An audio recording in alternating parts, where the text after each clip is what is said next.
नमस्कार दोस्तों, स्वागत है आपका मेरे YouTube चैनल पे। आज हम बात करेंगे उत्तर प्रदेश लोक सेवा आयोग द्वारा निकाली गई वैकेंसी जो अपर निधि सचिव की है, उसका एग्ज़ाम कंडक्ट हो चुका है। बहुत सारे जो कैंडिडेट्स हैं अपनी अपनी कट ऑफ एनालाइज कर रहे होंगे कि मेरी कट ऑफ क्या जा सकती है, क्या नहीं जा सकती है। तो आज इस कट ऑफ के बारे में ही हम एनालाइज़ करेंगे। देखिए, कट ऑफ एनालाइज करने से पहले हमको जो एनालाइज कर लेना चाहिए वो है क्वेश्चन पेपर।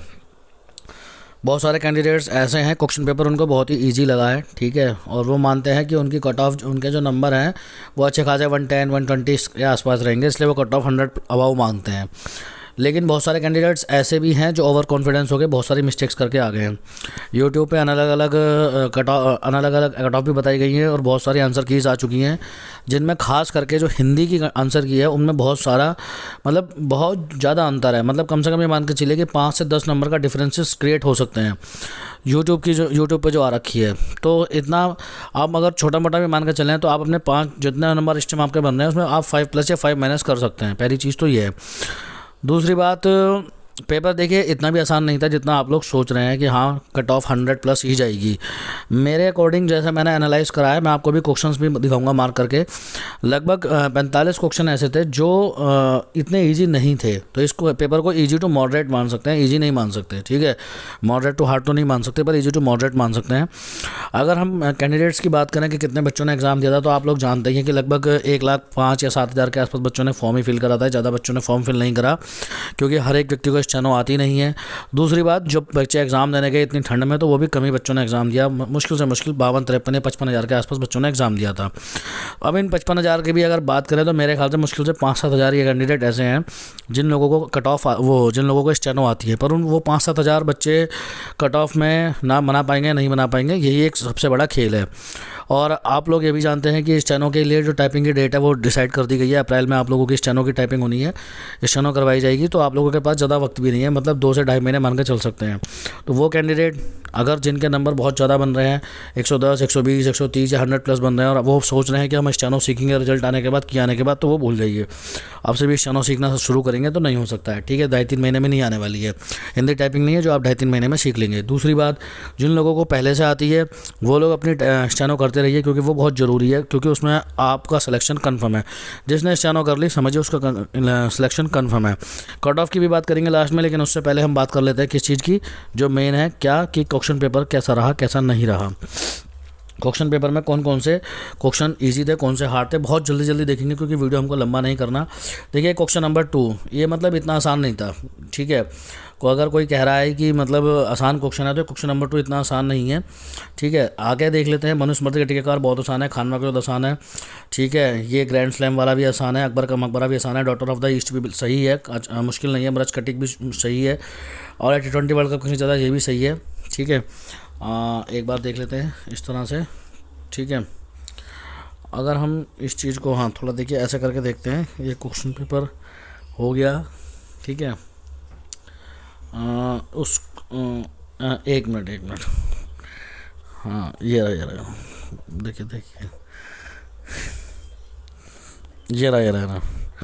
हिंदी दिवस वाला क्वेश्चन भी इजी ही था, ठीक है, ज़्यादा मुश्किल नहीं था, ठीक है। प्रोजेक्ट टाइगर वाला भी सही था, और ये खेतड़ी वाला, रेणुकूट वाला, जिसमें आपको स्थान और उद्योग था, ये कोई आसान क्वेश्चन नहीं था, ठीक है। तो ये भी मुश्किल ही क्वेश्चन था, इसे भी मुश्किल ही मान के चलिए। आगे चलते हैं, ठीक है। आगे ये है UIDA वाला, ये भी आसान था।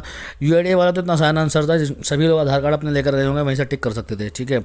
ये संविधान वाला भी आसान ही था, ठीक है। विपर्जय चक्रवात भी आसान था। मिट्टी का निच्छालन, ये थोड़ा सा आप कह सकते हैं मॉडरेट लेवल का क्वेश्चन था, ये बहुत ईजी क्वेश्चन था, ठीक है। FSC भी ईजी ही था, नेस्कॉम भी ईजी ही था, फेमा भी सही है, ये चाल वाला भी सही है, ठीक है। संसद भवन का भी कोई मुश्किल नहीं है। अब ये straight from the heart and autobiography, ये थोड़ा मुश्किल क्वेश्चन है, ठीक है। इसको आप आसान नहीं कह सकते हैं बुक से जो आया है, ठीक है। कौन सी नदी कर्क रेखा से गुजरती है, ये आसानी क्वेश्चन है। कॉस्मिक किरणों वाला ये जो थोड़ा क्वेश्चन था ये ट्रिकी था, लेकिन आसान ही कह सकते हैं, इजी टू मॉडरेट वाला इसे कह सकते हैं। आगे ब्लैक पगोड़ा वाला क्वेश्चन भी इजी ही है आपका, ठीक है। विश्व युवा कौशल दिवस भी सही है। चंद्रयान 3 में भी कोई मुश्किल की बात नहीं है। ये क्वेश्चन थोड़ा सा हार्ड है कि भारत के संविधान के अनुच्छेद 240 के अंतर्गत कुछ संघराज्य क्षेत्रों के लिए विनियम बनाने के राष्ट्रपति की शक्ति के संदर्भ में कौन सा युग्म सही सम्मिलित नहीं है, ठीक है। इसे थोड़ा सा आप मुश्किल क्वेश्चन कह सकते हैं। तो ये हार्ड क्वेश्चन मैं मान के चलता हूँ। ये मॉम वाला बिल्कुल क्वेश्चन सही है। कमलजीत सिंधु वाला ये क्वेश्चन जो है थोड़ा सा मुश्किल था, ठीक है। थॉमस कप वाला आसान है। सूचना का अधिकार अधिनियम, ये भी बहुत आसान क्वेश्चन था, ठीक है। यशपाल, ये थोड़ा सा मुश्किल क्वेश्चन है, ये आसान क्वेश्चन नहीं है, तो हर एक ने इसे कर लिया होगा, ये नहीं कहा जा सकता है, ठीक है। सुबह एवं शाम के वक्त, इसमें भी बहुत सारे डिफरेंसेस हैं। कोई लोग आंसर इसका बता रहे हैं, कुछ बता रहे हैं, पर ये क्वेश्चन थोड़ा सा मॉडरेट लेवल का आप मान सकते हैं। सूखा रोग बहुत आसान क्वेश्चन है। ये भी 38 क्वेश्चन जो है ये मुश्किल क्वेश्चन है। अमूमन ये क्वेश्चन देखने को नहीं मिलता है, पर ये आप लोगों का मुश्किल क्वेश्चन में मान सकते हैं। मोपला विद्रोह सब ने पढ़ा है, गोलकोंडा भी सब नहीं पढ़ा है, ठीक है। लोकसभा की सीटें कब बढ़ाएगी, नहीं सब नहीं पढ़ा है, ठीक है। लेकिन इसको थोड़ा सा आप क्वेश्चन को मुश्किल मान सकते हैं। बुक्स से बहुत सारे क्वेश्चन पूछे गए थे, तो ये मुश्किल क्वेश्चनों में से एक है, ठीक है। पाकिस्तान के नाम के विचार का सुझाव रहमत अली ने दिया था, ये भी आसानी क्वेश्चन है, रहमत अली वाला, इसमें कोई बात नहीं है। बजट के बारे में भी आसानी है। विश्व, ये जो है आपका प्रेजेंट टैक्स भी सही है। पृथ्वी की पपड़ी में अनुमानित कार्बन, ये भी आसानी है, ठीक है।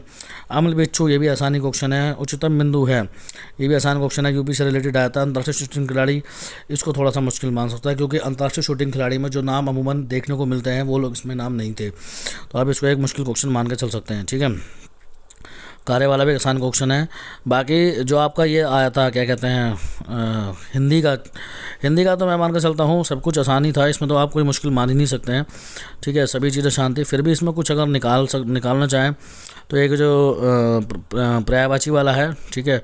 बाकी अगर कन्फ्यूज़न वाली बात करी जाए कि कन्फ्यूज़न किन उसमें है कि किस में कहा जा रहा है कि हाँ भाई इसमें कन्फ्यूज़न है इसमें नहीं है, तो देखिए इसमें जो है ना मेरा मानना है कि एक तो कुछ लोग इसमें कन्फ्यूज़न है गद्यांश का उपयुक्त शीर्षक क्या है, तो जब रिजल्ट आएगा उसके बाद ही कहा जा सकता है गद्यांश का उपयुक्त शीर्षक क्या है। कुछ लोग विषमताएँ कह रहे हैं, कुछ अखंडता कह रहे हैं, समन्वय कह रहे हैं, विशेषताएँ कह रहे हैं, सब कुछ अपनी अपनी जगह सही लगता है, पर वो क्या मानते हैं उस बात पर भी डिपेंड करता है। स्रोत वासनी के बारे में भी कुछ लोग अपनी अपनी बातें कह रहे हैं। झरना, कुछ लोग झरना भी कह रहे हैं, कुछ लोग सरिता भी कह रहे हैं, ठीक है। बाकी तो इसमें सब कुछ सही है, ठीक है। ये तो बिल्कुल आसान सही मान के चलिए। अंधकार वगैरह वाला, एकत्र वगैरह वाला भी सही है। एकत्र वाले में लेकिन कन्फ्यूजन मान रहे हैं, कुछ विकीर्ण कह रहे हैं, कुछ संकीर्ण कह रहे हैं, विकीर्ण कह रहे हैं, कुछ अनेकत्र भी कह रहे हैं, तो इसमें भी थोड़ा सा कन्फ्यूजन बना रखा है कुछ लोगों ने। बाकी शुद्ध वाला सही है, करने योग्य ये भी सही है, इसमें कोई दिक्कत ना हो। शुद्ध वाक्य सब सही है।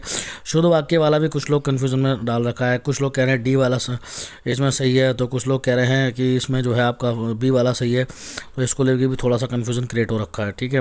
बाकी एक बार कई बात को दोहराने के लिए कुछ पुनरुक्ति कह रहे हैं, तो कुछ पुनर्कथन कह रहे हैं, ठीक है। मेरे अकॉर्डिंग तो पुनरुक्ति है, बाकी देखते हैं भाई क्या इसका निकलता है। ऐसे वाक्यांश जो सामान्य बोध का अर्थ लगाए, ये भी सही है। पर्यायवाची थोड़े से मुश्किल बैठ सकते हैं, क्योंकि जिनको पर्यायवाची अच्छे से याद नहीं थे वो उसको नहीं क्रैक कर सकते थे। लोकोक्ति की बात करें तो ये भी सही आई थी, चोर भी सही था, ठीक है। प्रेस विज्ञप्ति के लिए आवश्यक नहीं है, इसमें भी थोड़ा सा कन्फ्यूजन है, कोई से कुछ मांग रहा है, कोई कुछ से कुछ मान रहा है। फॉलोअप में भी मैंने देखा है कि आंसर की में अलग है, ऐसे अनुसरण होना चाहिए, पर कुछ लोग इसमें अनुवर्तन को भी बात कह रहे हैं, पता नहीं क्या होगा। कम शब्द में संदेश भेजने की पद्धति, वैसे तो तार लेखन होनी चाहिए, पर कुछ लोग इसमें भी कुछ ना कुछ टिप्पणी में लेके आ रहे हैं। अब पता नहीं कहाँ से लेके आते हैं वो लोग, अपने आंसर की कुछ नहीं कह सकते। फेस वैल्यू अंकित मूल्य ही होना चाहिए, पर कुछ लोग इसमें भी कुछ और बात कह के चल रहे हैं। निस्तारण की बात करें तो डिस्पोजल ही होना चाहिए। नदी को लेके थोड़ा सा कन्फ्यूजन हो सकता है, जिनको तनुजा का अर्थ नहीं पता तो इसलिए कुछ कहना नहीं जा सकता, थोड़ा सा मुश्किल मान सकते हैं। बात की बात में कुछ लोग इसे कह रहे हैं अतिशीघ्र, बात की बात में मुहावरा होता है, कुछ लोग मान नहीं दे, कुछ कह रहे नहीं जी भैंस छिड़ जाना होता है, बात ही बात में होता है, तो यहाँ भी थोड़ा सा कन्फ्यूजन वाली स्थिति है। हिंदी में मैंने कहा ना कि बहुत सारी कन्फ्यूजन की स्थिति क्रिएट हो रखी है।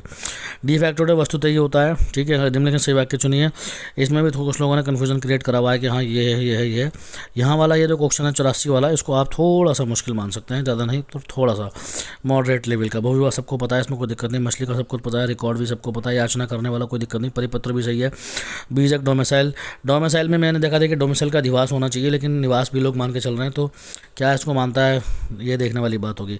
वैसे शब्दों विभाषण ही क्या था जाता है, इसमें कोई दिक्कत नहीं। स्तुत्य में भी कुछ लोग कुछ निंद कह रहे हैं, तो कुछ इसमें निंदा कह रहे हैं, पता नहीं क्या होगा क्या नहीं होगा, मेरे हिसाब से निंदा होना चाहिए। बाकी आप लोग कमेंट करके बताइए क्या हो सकता है। झोपड़ी वगैरह का भी सही है। ऊँट की चोरी झोंके झोंके अर्थ, ये बहुत आसान है। दीदी है निदारे दीदार के, तो इसमें देखने की इच्छा करना, इसमें कोई दिक्कत की बात है ही नहीं। श्री कृष्ण कहने का नाम है, यहाँ भी कोई दिक्कत नहीं। निमेश रिमाइंडर सब आसान है।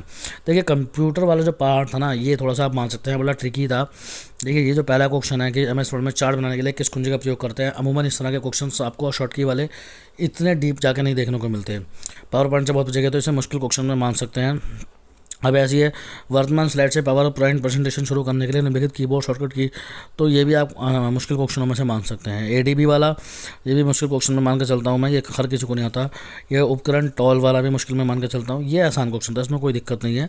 हार्डवेयर घटक वाले में एमएस एक्सेल में टेक्स्ट का संयोजन, ये थोड़ा सा मुश्किल में मान के चलता हूँ।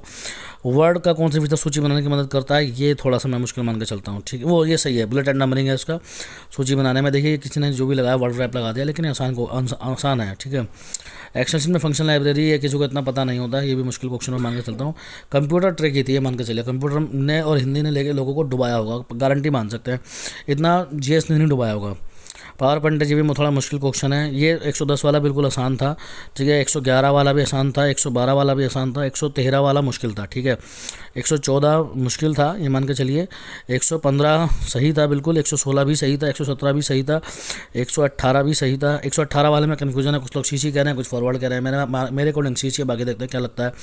119 वाला जो है ये भी थोड़ा मुश्किल था, 120 वाला भी मुश्किल था। वो 120 वाला बहुत आसान क्वेश्चन था, ईमेल से भी भेजते हैं तो उनको पता होगा ईमेल कैसे भेजी जाती है। बाकी 121 वाला मुश्किल क्वेश्चन नहीं है, बहुत आसान है, टिकट में कुछ होता ही नहीं है भाई, ध्यान रखिएगा।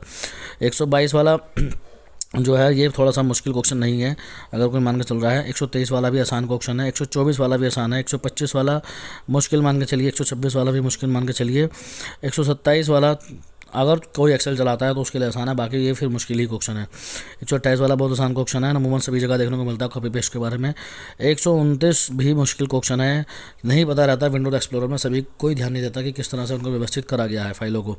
130 वाला भी मुश्किल है, 131 वाला भी मुश्किल है, 132 वाला भी मुश्किल है, 133 वाला और ये तो बहुत आसान क्वेश्चन है, इसमें कोई दिक्कत की बात नहीं है। 134 वाला क्वेश्चन थोड़ा सा आसान है लेकिन हर कोई नहीं कर पाया होगा। 135 मुश्किल है, 135 आसान क्वेश्चन है, 136 भी आसान है, 137 मुश्किल क्वेश्चन है मेरे अकॉर्डिंग, 138 आसान क्वेश्चन है, कोई दिक्कत नहीं, 139 मुश्किल क्वेश्चन है, 140 बहुत आसान है, 141 भी मुश्किल है, 142 जो है ये मुश्किल नहीं है, ये अगर किसी को इस बारे में थोड़ा सा भी पता है तो वो कर सकता था। 143 मुश्किल नहीं है, 144 बहुत मुश्किल बैठ सकता है मान के चलिए जिनको नहीं आता। 145 का भी हाल मुश्किल वाला ही है।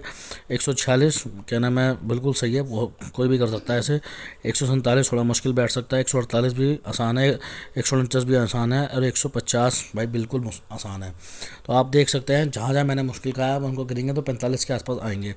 अब आ जाता है हमारी कट ऑफ क्या रह सकती है भाई। 45 क्वेश्चन में पहले कह रहा हूँ मुश्किल है।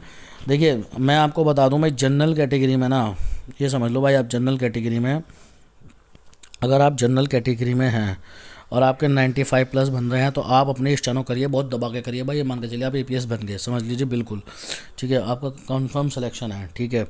अब आ जाते हैं ईडब्ल्यूएस में अगर किसी के 90 प्लस बन रहे हैं, बिल्कुल लग जाइए भाई अपना, बिल्कुल तैयार, बिल्कुल अपना बिल्कुल कर दीजिए क्रैक, समझ लीजिए आप बन गए एपीएस। ओबीसी में भी आप ये मान के चलिए अगर आपके 85 प्लस बन रहे हैं तो आराम से लग जाइए, और एससी के में भी अगर आपके 80 प्लस बन रहे हैं तो ईजिली आप बन जाएंगे एपीएस। तो ये मान के चलिए मैक्सिमम आपके 95 से ऊपर नहीं जाने वाली, आप समझ लीजिए बिल्कुल नहीं जाने वाली, बिल्कुल भी, ठीक है। और अगर आपको ये वीडियो अच्छा लगा तो प्लीज़ चैनल को सब्सक्राइब करिएगा, लाइक करिएगा, शेयर करिएगा। Thank you so much, bye bye, take care.